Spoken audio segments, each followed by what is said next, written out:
ब्रह्मास्त्र के रिलीज के बाद कई बार ये सवाल उठाए गए आलिया भट्ट के डायलॉग्स को लेकर। जी हाँ, इनफैक्ट इन जनरल भी डायलॉग्स पर बहुत ज्यादा सवाल जवाब किए गए कि इतने सारे सीन्स थे जहां पर इंपॉर्टेंट सीरियस डायलॉग्स हो सकते थे, लेकिन फिर भी डायलॉग्स को बहुत कैजुअल रखा गया। इनफैक्ट कई डायलॉग्स का कोई रेलेवेंस ही नहीं समझ में आया। बहुत ही ज्यादा light, over the light dialogues थे।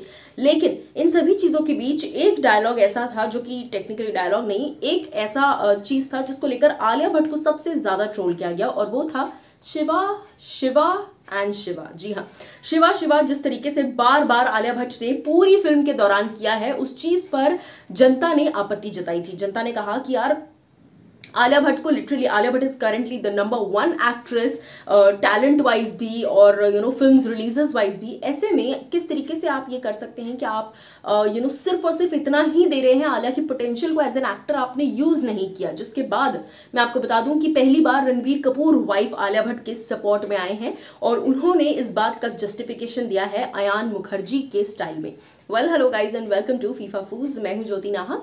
जैसा मैंने कहा कि रणबीर कपूर जो है वो इस पूरे मामले में उन्होंने पहली बार सामने आकर ना सिर्फ आलिया का सपोर्ट किया है, बल्कि इस बात की क्लैरिफिकेशन दी है कि आखिर क्यों है ऐसा कि थ्रू आउट आलिया भट्ट एक ही डायलॉग बोल रही हैं और एक ही चीज बार बार कह रही हैं, और वो है शिवा शिवा एंड शिवा।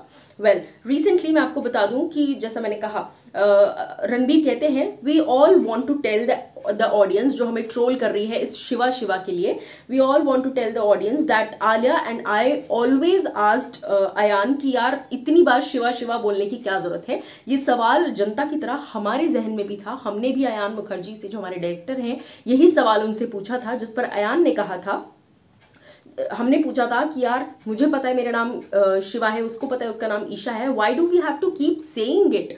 इस पर अयान कहते हैं, Ayan was very particular that when we love someone, someone is in love, they have to enjoy saying the name of the person they love, and I think that makes sense. Yes, when you love someone, you love calling them baby or Ayan or Ranbir or Alia, like that only। आपको जब आप किसी से प्यार में होते हो तो आप बार बार उसका जिक्र करना, उसका नाम लेना, you enjoy that feeling, especially when it's new। So ऐसे में ये क्लैरिफिकेशन सामने आई है, और अयान ने भी इस बारे में बात करते हुए कहा, people are making fun of it, but I think when I talk, I keep taking people's name a lot. This is the reason it also came in the script and came in the film as well. This is my personal habit also, ऐसा अयान ने कहा, और इसीलिए कहीं ना कहीं वो film में भी आपको बहुत एविडेंटली नजर आ रहा है। बट आई होप कि ये चीजें जो है ये कंट्रोल में आएंगी when the second part comes, क्योंकि मेकर्स ने, अयान ने, आलिया ने, दीपिका ने, माफ कीजिएगा रणबीर ने, आलिया ने और रणबीर ने, इन सभी ने इन पॉइंट्स को देखा है, ऑब्जर्व किया है, फैंस जो भी बोल रहे हैं सुन के ध्यान दिया है। तो आई थिंक नेक्स्ट में ये सारी चीजें कंट्रोल में आ जाएंगी। आपको इस पर क्या है कहना, बताइएगा।